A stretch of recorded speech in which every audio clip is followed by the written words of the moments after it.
Indoor আউটডোরের নতুন ব্লগে আপনাদের সকলকে স্বাগত। আমি সুমি। আজ আমি আপনাদের সকলের সাথে শেয়ার করব কিভাবে ঘরোয়া পদ্ধতিতে ঘি তৈরি করবেন। তো দেখুন, দুধ জাল দিয়ে দিয়ে প্রায় 1 মাস ধরে সর জমিয়েছি আইসক্রিমের বাটির মধ্যে এবং একটি বিরিয়ানির কন্টেনারে আর একটা টিফিন বক্সের মধ্যে। তো এই সরগুলো কিন্তু গরু এবং মহিষের 2 রকম দুধই মেলানো রয়েছে। তো এই সরগুলোকে প্রায় আমি আধ ঘন্টা আগে বার করে রেখেছিলাম। আর এখন একটা মিক্সির বাটি নিয়ে নিয়েছি, ব্লেন্ডার বাটি। সেটার মধ্যে আমি অল্প পরিমাণে সর দেব। আর হ্যাঁ, ঘি প্রস্তুত করার সময় কিন্তু দুধের সরের মধ্যে যখন ব্লেন্ড করবেন তখন কিন্তু ঠান্ডা বরফ জল দিতে হয়। তো একদম ঠান্ডা ঠান্ডা বরফ জল অল্প অল্প করে দিয়ে আমি অল্প পরিমাণ সর আর ঠান্ডা জল দিয়ে দিয়ে বাটারটাকে তুলে নেব। তো চলুন দেখি, ভালো করে ব্লেন্ড করে নেওয়া যাক। ব্লেন্ড করে নিয়েছি। ব্লেন্ড করা পদ্ধতিটা দেখাতে পারলাম না মিক্সিতে, কারণ আমি একা হাতে ভিডিও করি, ক্যামেরা সম্ভব ছিল না, ক্যামেরা আর মিক্সির বাটি একসাথে ধরাটা। তো এই দেখুন কি সুন্দর বাটার মিল্ক একদিকে ছেড়ে গিয়েছে, আর ওপরে ঠান্ডা জল দিয়ে যেহেতু ব্লেন্ড করেছি ওপরে সাদা বাটারটা উঠে এসেছে। এই রকমই হাতের সাহায্য নিয়ে, ঠান্ডা একদম পুরো থাকে, হাতের সাহায্য নিয়ে চাপ দিয়ে দিয়ে এক্সট্রা ওয়াটারটা বাইরে বার করে দিলে পরেই আপনারা কিন্তু পেয়ে যাবেন এই সাদা মাখন। এই সাদা মাখনটাও কিন্তু র ইউজ করা যায়। আপনারা ঘি, পরোটা, মানে এই বাটারটা দিয়ে আপনারা পরোটা, লুচি ভেজেও খেতে পারেন। চলুন, তো এবার আমি এরকমই হাতের সাহায্যে চেপে চেপে এক্সট্রা ওয়াটারটাকে বার করে দেবো। বার করে এই রকম ওয়াটারের ছোট ছোট বল আমি একটা থালার মধ্যে আলাদা করে রেখে দিচ্ছি। এইভাবে আমি আরও সবকটা, মানে যত সর জমিয়েছিলাম সবকটাই আমি এরকম হাতের সাহায্যে চেপে চেপে বাটার মিল্কটাকে বার করে দিচ্ছি। বার করে তারপর আমি বলের মতন করে রাখবো। তারপর আমি এই বাটারটাকে আগুনে জাল দিয়ে ঘি তৈরি করব। তো দেখুন, এরকমভাবে কি সুন্দর করে হাতে চাপ দিলে পরেই বাটার মিল্কটা বেরিয়ে যাচ্ছে।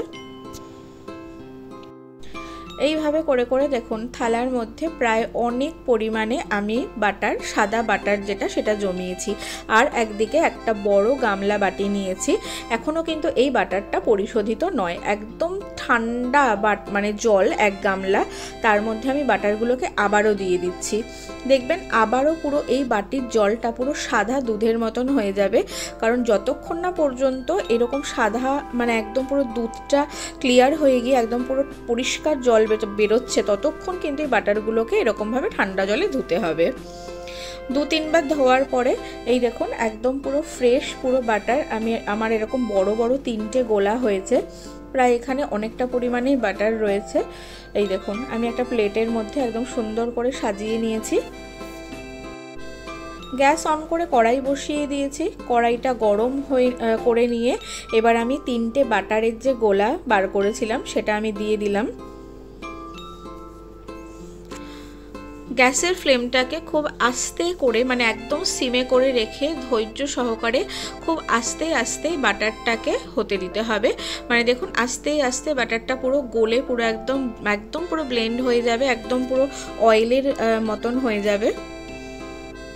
খুন্তির সাহায্য নিয়ে আমি একটু গোলাগুলোকে ভেঙে ভেঙে দিচ্ছিলাম। এই যে প্রায় এখন একদম দেখুন ভালো করে ফুটতে আরম্ভ করেছে, কিন্তু এই পর্যায়ে কিন্তু আমার ঘি হয়নি। এই যে খুন্তি দিয়ে তুললে দেখতে পাচ্ছেন যে সরগুলো যেগুলো, সেগুলো এখনও সাদা রয়েছে। যারা সাদা বা হালকা একদম লাইট ফ্লেভার পছন্দ করেন তারা কিন্তু এই সময় আপনারা নামিয়ে নিতেই পারেন। আমি এবং আমার বাড়িতে আমরা সবাই সর ভাজা ঘিটা পছন্দ করি। তো আমি এই প্রসেসটাকে কিন্তু এখনই থেমে যাব না, আমি এটাকে আরও একদম ভালোভাবে জাল করব।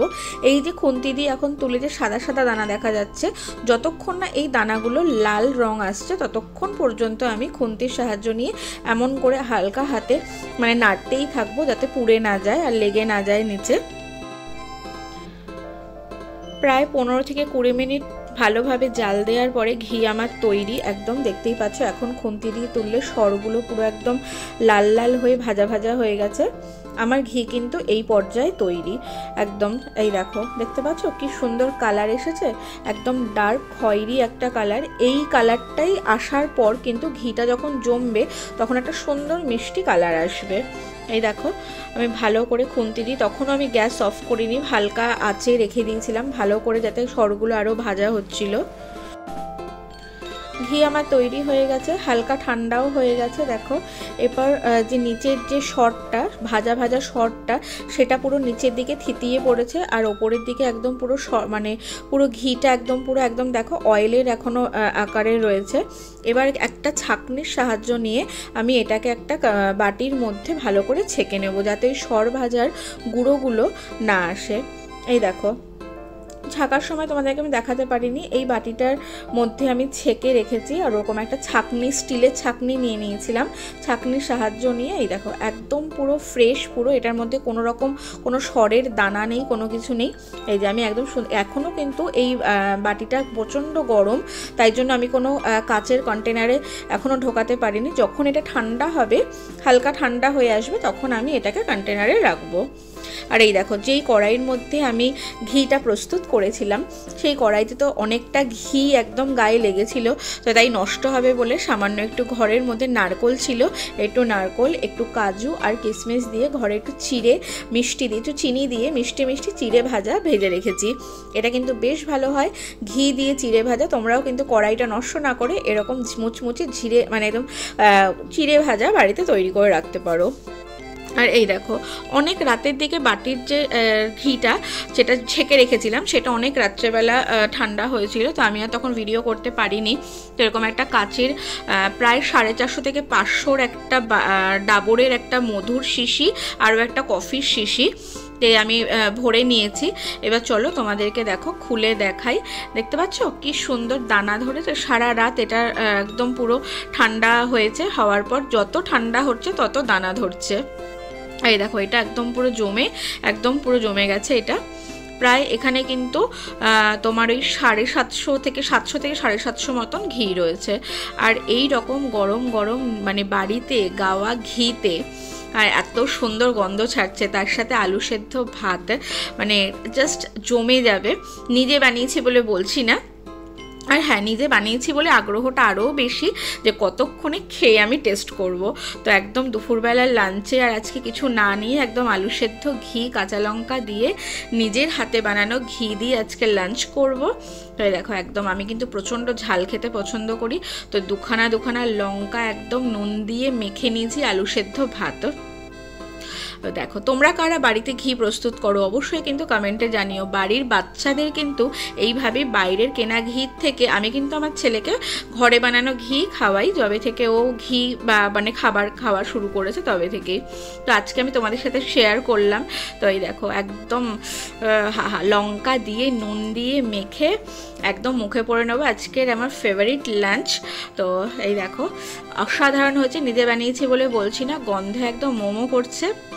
চলো ঝটপট লাঞ্চটা সেরে ফেলি, আর দেখা হচ্ছে খুব শিগগিরই তোমাদের সাথে নেক্সট ব্লগে। তো কেমন লাগলো ভিডিওটা অবশ্যই জানিও।